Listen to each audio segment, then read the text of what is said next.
Election കഴിഞ്ഞു, result വന്നു, സന്തോഷങ്ങളും ദുഃഖങ്ങളും നിറഞ്ഞാടുന്നു. നാം മനസ്സിലാക്കേണ്ട ഒരു സത്യമുണ്ട്. ഇവിടെ നമ്മുടെ ഭരണ സംവിധാനങ്ങൾ കൈകാര്യം ചെയ്യാൻ അള്ളാഹു സുബ്ഹാനഹു വ തആല തിരഞ്ഞെടുക്കുന്ന വ്യക്തികളാണിവർ. അതുകൊണ്ട് തന്നെ ആരായാലും അവർക്ക് എല്ലാവിധ ആശംസകളും നേരുന്നു. നിങ്ങളുടെ വിജയത്തിൽ എല്ലാവിധ അഭിവാദ്യങ്ങളും സമർപ്പിക്കുന്നു.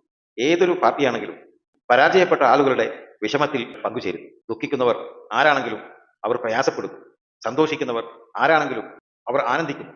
സർവശക്തനായ ഏക ദൈവത്തിന്റെ പ്രവൃത്തിയാണ് അതിവിടെ നടന്നുകൊണ്ടിരിക്കുന്നു. അതിനെ നാം പ്രപഞ്ചത്തിന്റെ പ്രതിഭാസം എന്ന് വിളിക്കുന്നു. ഇവിടെ നാം കഥാപാത്രങ്ങൾ മാത്രമാണ്. നമ്മെ ഉപയോഗിച്ചുകൊണ്ട് അള്ളാഹു സുബ്ഹാനഹു വ തആല ഇവിടെ പ്രപഞ്ചത്തിൽ പലതും നടത്തിക്കൊണ്ടിരിക്കുന്നു. പ്രപഞ്ചം അള്ളാഹുവിൻ്റെതാണ്. നാം ആരും അള്ളാഹുവിനോട് നമ്മെ സൃഷ്ടിക്കാൻ പറഞ്ഞ് നാം ഇവിടെ പൂജാതരായവരല്ല. അവന്റെ ഉദ്ദേശത്തിൽ അവൻ ഉദ്ദേശിക്കുന്ന രീതിയിൽ ഇവിടെ സൃഷ്ടികർമ്മം അവൻ നടത്തി. ആ രീതിയിൽ പ്രപഞ്ചം ഇവിടെ നടന്നുകൊണ്ടിരിക്കുന്നു. സൂര്യനും ചന്ദ്രനും കോടാനുകോടി നക്ഷത്രങ്ങളും ഗ്രഹങ്ങളും ഉപഗ്രഹങ്ങളും ഒക്കെ അവന്റെ ആജ്ഞക്കനുസരിച്ചുകൊണ്ട് സഞ്ചരിച്ചുകൊണ്ടിരിക്കുന്നു. പരിശുദ്ധ ഖുർആൻ കുല്ലും ഫീ ഫലകിൻ യസ്ബഹൂൻ, എല്ലാം അതിന്റെ ഭ്രമണപഥത്തിലൂടെ നീന്തി തുടിക്കുന്നു. എല്ലാം അള്ളാഹുവിന്റെ തീരുമാനമാണ്. അള്ളാഹു സുബ്ഹാനഹു വ തആല വളരെ കൃത്യമായി നിയന്ത്രിക്കുന്നത് കൊണ്ടാണ് ഇവിടെ കാര്യങ്ങൾ ഭംഗിയായി കൊണ്ടുപോകുന്നത്.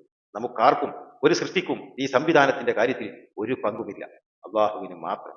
പരിശുദ്ധനായ അള്ളാഹു പ്രപഞ്ചത്തെ അതിസൂക്ഷ്മമായി കൃത്യമായി ഇവിടെ പരിപാലിച്ചുകൊണ്ടിരിക്കുന്നു. അവനാണ് മുദബ്ബിറുൽ ആലം. അവൻ മാത്രമാണ് മുദബ്ബിറുൽ ആലം.